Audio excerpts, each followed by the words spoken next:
तो ये एनीमे एक 40 ईयर ओल्ड लेजेंडरी हिटमैन के बारे में जिसे मारना ऑलमोस्ट इम्पॉसिबल है, लेकिन पहले ही एपिसोड में उसके साथ कुछ ऐसा हो जाता है जिससे कि वो 13 साल का बच्चा बन जाता है, लेकिन अभी भी उसका दिमाग एक किलर जैसा है। एंड उसके नेक्स्ट मिशन पे उसे एक टीनेज बॉय की तरह स्कूल जाना होता है, लेकिन ट्विस्ट ये है कि उसका दिमाग अभी भी ग्रोन अप मैन जैसा है। अब कैसे वो बिना अपनी आइडेंटिटी को रिवील किए हुए ये सब मैनेज करता है, ये हमें आगे पता चलेगा। तो इसके लिए वीडियो पूरी देखना एंड हाँ, वीडियो को हाइप भी कर देना। तो एनिमे के स्टार्टिंग में हम देखते हैं कि एक 40 ईयर ओल्ड मैन जिसका नाम जूजो ओगामी है, वो फोन पे बात करते करते एक ओल्ड वेयर हाउस के बाहर लगे सीसीटीवी कैमरे को तोड़ देता है और अंदर घुस जाता है, जहाँ पर उसको देखते हैं उसके जैसे ही बुढ़ है। कौन हो तुम? अरे बुढ़ऊ, बीड़ी पिए के बाद लाइटर मिली। मैं पूछ रहा हूँ कौन हो तुम? और फिर जूजो उसी की गन छीन के उसको शूट कर देता है और वहाँ की सारी लाइट्स भी गन से उड़ा देता है, जिससे वहाँ पे अंधेरा हो जाता है। फिर हमारा हीरो वहाँ पे सबको मार देता है और फिर वो देखता है कि एक बंदा एक सूटकेस लेके भाग रहा होता है, जिसको कि जूजो पैर मार के गिरा देता है और फिर वो बंदा एक झटके में गोली चलाता है, लेकिन जूजो पीछे से आके उस बंदे को मार देता है और फिर बाहर आके अपने पार्टनर साथ सूटकेस का पासवर्ड अनलॉक कर रहा होता है। जूजो देखता है कि उसके अंदर एक वास्ट नेट होता है, पर कोई इंटरेस्ट ना दिखा के वो उसे वहीं फेंक देता है और फिर वो दोनों जाते हैं एक रामेन शॉप में, जहाँ पे ऐसा लगता है जैसे जूजो अपनी लाइफ से बहुत एग्जॉस्टेड है, लाइक जैसे बस चल रही है जिंदगी।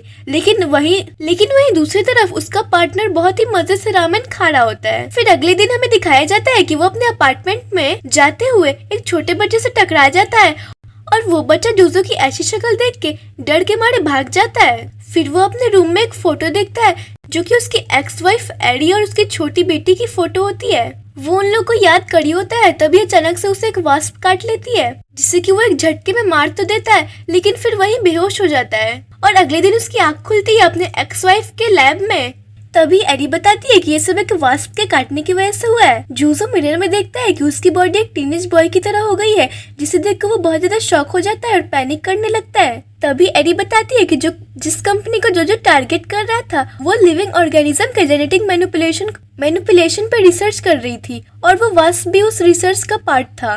जूजो पूछता है कि ये सब ठीक कैसे होगा, तो एडी बोलती है कि उसके पास अभी इसका कोई इलाज नहीं है, लेकिन अभी वो रिसर्च कर रही है। और एडी कहती है कि वो बच्चा बन गया, ये अच्छी बात ही है क्योंकि बॉस ने उसके लिए एक जॉब ढूंढ ली है। तभी बॉस का कॉल आ जाता है और वो उसे एक मिडिल स्कूल में स्टूडेंट बन के जाने का ऑर्डर देता है, क्योंकि उसे उसकी बेटी के एडमिशन के लिए उस स्कूल को चेक करना होता है। क्या आप चाहते हैं कि मैं स्कूल इसलिए जाऊं क्योंकि आपको पता चल सके आपकी बेटी का स्कूल कैसा है? ये कोई जॉब नहीं है। ये तो बहुत अच्छा है, तुम तो बस मिडिल स्कूल ड्रॉप आउट हो ना। ठीक है, पर इसका मतलब ये नहीं कि मैं वापस स्कूल जाऊं, लेकिन तुम्हें इसके लिए पैसे मिलेंगे। पैसे का नाम सुनते ही जूजो मान जाता है। अगले दिन जूजो स्कूल के लिए रेडी होता है और कुतेसो उसको स्पेशल ग्लासेस देता है जिसमें कैमरास और एक माइक होता है।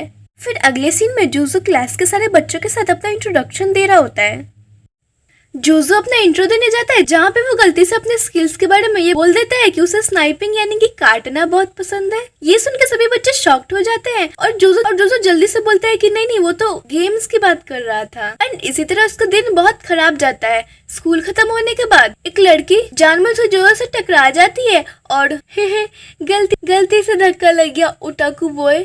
अरे चलो यार, नहीं तो ये तुम्हें भी स्नाइप कर देगा। फिर रात को खाना खाने के टाइम उसे कुतेसो के हाथ का खाना बहुत पसंद आता है। तभी कुतेसो उससे कहता है कि आपका आज का इंट्रो कितना बेकार था और आगे आपको ध्यान रखना होगा कि आपकी आइडेंटिटी रिवील ना हो और वो लोग आपको स्कूल से न निकाल दें। अगले दिन स्कूल में ये सोच रहा होता है कि जब मैं बच्चा था तब मैंने पढ़ाई ये हिटमैन वाला काम करने लगा और अब मैं स्कूल में बैठा हूँ जब मेरी शादी हो चुकी है और एक बेटी भी है। लेकिन फिर अचानक से चमक आती है और जूजो को स्टडीज में बहुत इंटरेस्ट आने लगता है, खासकर मैथ्स की क्लास में। ओ, पढ़ाई करना कितना मजेदार है ना। पहले तो मैंने अपना सारा वक्त हिटमैन के काम करने में बिता दिया, इसलिए मुझे कभी पढ़ाई को समझने का मौका ही नहीं मिला। और वो फिर घर आने के बाद भी पढ़ाई करता है और ये सब देख के कुतेसो सोचता है ये बॉस को अचानक से क्या हो गया, ये पगला तो नहीं गया। अगले दिन हमें जूजो के स्कूल में एक आदमी नजर रखते हुए दिखता है। वो उस दिन भी बहुत मजे से पढ़ाई करता है, पर घर जाते वक्त वो देखता है कि एक पांडा के मास्क में और एक चड्डी पहना हुआ नंगा आदमी सिक्योरिटी गार्ड को हवा में उड़ाते हुए एंट्री मारता है और इन दो लड़कियों के पास जाता है। ये दोनों बहुत ज्यादा डर जाती है और फिर वो चड्डी वाला उन दो लड़कियों के सामने चड्डी से खेलने लगता है।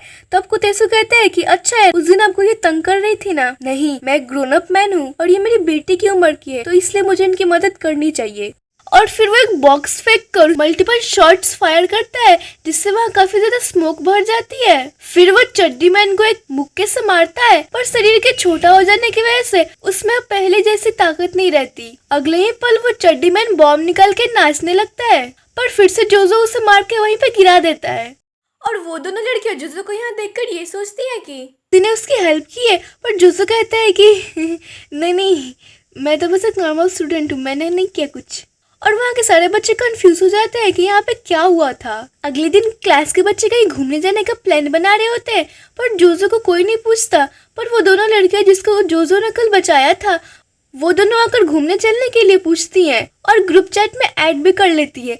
पर रात को उसमें इतने ज्यादा और फास्ट मैसेजेस आते हैं कि जोजो तंग हो जाता है और कहते हैं ये जेंजी बच्चों के बीच में मेरे जैसा बुढ़ा क्या करेगा। फिर वो छत पे बैठा होता है, कोटेसु उसे सिगरेट के लिए पूछता है लेकिन वो बोलता है कि उसने सिगरेट पीना छोड़ दिया है क्योंकि ये बॉडी उसको हैंडल नहीं कर पाती और अब उसे अपनी लाइफ भी अच्छी लगने लगती है। फिर वो होमवर्क करने के लिए वापस अपने रूम में चला जाता है, तभी उसे एडी का फोन आता है और वो कहती है कि तुम्हें याद है वो वास्प जिसने तुम्हें काटा था, वो कोई नेचुरल वास्प नहीं था, वो आर्टिफिशियली लैब में क्रिएट किया गया था। जिस कंपनी ने इसे बनाया मिजियोकेन फार्मास्यूटिकल, जो कि इस कंट्री का सेकंड लार्जेस्ट कंपनी है। इस कंपनी के प्रेसिडेंट की बेटी इसी स्कूल में पढ़ती है। अगर तुम उससे बातचीत स्टार्ट करो ताकि हमें कोई सीक्रेट इन्फॉर्मेशन मिल पाए। उस लड़की का नाम है नॉरेन। अगले दिन क्लास में जाते हुए भी जोजो पढ़ाई करते हुए जा रहा था। ये देख के कोटेसु ने पूछा कि बॉस आपको स्टडी करने में इतना मजा क्यों आ रहा है? तो जोजो कहता है कि मुझे स्टडी करना पसंद है। ये सुन के कोटेसु हैरान हो जाता है कि स्टडी करना और फन। खैर फिर वहाँ पे दो लड़कियां आके उसे गुड मॉर्निंग विश करती है। Good morning. ओह ये स्माइल कितनी क्रीपी है, तुम्हें भी ग्रुप चैट करनी चाहिए। ट्राई करूंगा। फिर क्लास में जाते ही वो नोरेन को देखता है। आगे हम देखते हैं कि नोरेन रेस में जीत जाती है और ये लड़के उसे कुछ ऐसे देख रहे थे जो कि उसे बिल्कुल पसंद नहीं आता। इसके साथ ही वो पढ़ाई में भी बहुत अच्छी होती है।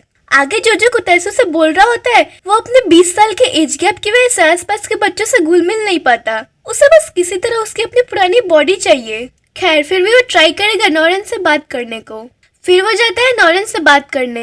हेलो, क्या तुम्हारे पास 1 मिनट है? चले जाओ यहाँ से यू क्रीप।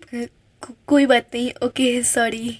वो क्लास में तो किसी तरह कंट्रोल कर लेता है लेकिन बाहर आते ही उसका रोना निकल जाता है। एक ओल्ड मैन के लिए एक लड़की से क्रीप सुनना कितनी बेकार फीलिंग होती है यार, और वो भी इस तरीके से। फिर वहाँ वो दोनों लड़कियां आ जाती हैं और उन दोनों को वो सारी बातें बताता है। ओह नॉरेन, वो तो लड़कों से नफरत करती है। वो पढ़ाई और स्पोर्ट्स में अच्छी है और उसके पेरेंट्स काफी रिच है और वो बहुत सुंदर भी है, एकदम मॉडल जैसी। आगे वो बताती है कि उसे काफी लड़कों ने प्रपोज करा और वो सबको मना कर देती है और वो ज्यादा लड़कियों से भी बात नहीं करती। घर जाते वक्त रास्ते में जोजो को रामेन शॉप दिखता है। वैसे जोजो यहाँ पहली बार आया होता है और अंदर घुसते ही उसे दिखती है नॉरेन जो यहाँ काम कर रही है और ये दोनों एक दूसरे को देखकर बिल्कुल शॉक्ड हो जाते हैं। लेकिन जोजो चुपचाप जाके वहाँ पे बैठ जाता है और नॉरेन के बारे में सोच रहा होता है कि एक अमीर घर की लड़की यहाँ क्या कर रही है। खैर वो रामेन खाता है जो कि उसे काफी पसंद आता है। तभी वह नॉरेन आके बोलती है शॉप बंद होने के बाद वो उसे बाहर मिले। अगले सीन में तुम ओगामी हो ना, तुम यहाँ कैसे? क्योंकि ये मेरे घर के पास है और ये स्टेशन कितने दूर है और यहाँ कोई भी हैंग आउट करने नहीं आता। ओह तो तुम्हें लगा तुम सेफ हो। क्या मिजियोको अकेले ही घर जाती है? उसे पिकअप करने के लिए कोई नहीं आता? वो तो काफी रिच है। मिजियोको बताती है कि उसे वो सब चीजें पसंद नहीं है। तुम उस रामेन शॉप पे काम क्यों करती हो? वो मेरे अंकल की शॉप है। मैं वहाँ पैसों के लिए काम नहीं करती, मैं बस अपने रिलेटिव की हेल्प कर रही हूँ। अगर पार्ट टाइम जॉब नहीं है तो क्यों ये सब क्यों करना? इसके पीछे कोई रीजन तो होगा। मिसोका बताती है कि वो बहुत ही रिच है। उसकी मॉम एक कैनेडियन थी और वो अपनी मॉम जैसी दिखती है। उसके पेरेंट्स ने उसको कुछ मैन से मिलवाया ताकि उसके लिए वो अच्छा हस्बैंड ढूंढेंगे। उस समय मिजुका बस एक एलिमेंट्री स्कूल में थी लेकिन उस समय वो काफी बड़ी लग रही थी, इसलिए वो सब पर्सन वहाँ पे उसको एक वुमन की तरह ट्रीट करते थे जो देखने के बाद उसको बहुत ही बेकार लगा। और जब अभी वो मिडिल क्लास में है तो क्लास के लड़के भी वही सेम चीज करते हैं। ये सब सुनने के बाद जोजो समझ जाता है कि उससे लड़कों के लिए हेट्रेट कहाँ से आया। इसलिए मैंने सोचा है कि मैं खुद का एक रामेन शॉप खोलूंगी। जैसे कि मैंने बताया मुझे मेरे पेरेंट्स के ओल्ड फैशन माइंडसेट को बिल्कुल नहीं पसंद। उनका सोचना है कि लड़कियों को शादी करके बस एक हाउसवाइफ बनना चाहिए, लेकिन मैं खुद के लिए जीना चाहती हूँ। मैं अपने अंकल के रामेन को आगे बढ़ाना चाहती हूँ। नॉरेन को अपनी अंकल की सोच बहुत पसंद है। वो बस अपने फायदे के लिए अमीरों के आसपास नहीं घूमते।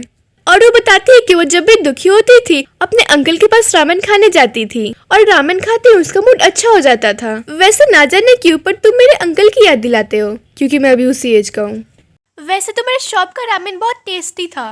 नॉरेन बहुत खुश हो जाती है और फिर उन दोनों को अलग अलग डायरेक्शन में जाना होता है। नॉरेन बोलती है कल मुझसे स्कूल में ज्यादा फ्रेंडली बिहेव मत करना, फिर से इसका मैन हेटर मोड ऑन हो गया। वो दोनों अलग अलग चले जाते हैं। तभी नॉरेन को कोई किडनैप कर लेता है। कुतेसु उस गाड़ी का नंबर प्लेट देख के बोलते है कि ये ब्लैक मिनी वैन है और यहाँ हाचियोजी प्लेट है, पर यहाँ कोई रजिस्ट्रेशन सील नहीं है। लगता है ये फेक है। अब आप क्या करेंगे बॉस? तभी योगामी उस कार का पीछा करने के लिए एक मोबाइल टावर पर चढ़ के सिटी के टॉप से देखता है और उसे वो कार दिख जाती है और वो उस गन से उस टायर पे शूट कर देता है और फिर वो एक ट्रक की हेल्प से उस कार का पीछा करते हुए एक ओल्ड बिल्डिंग में आ जाता है। बिल्डिंग के अंदर बहुत सारे आदमी होते हैं और नॉरेन का हाथ बंधा होता है।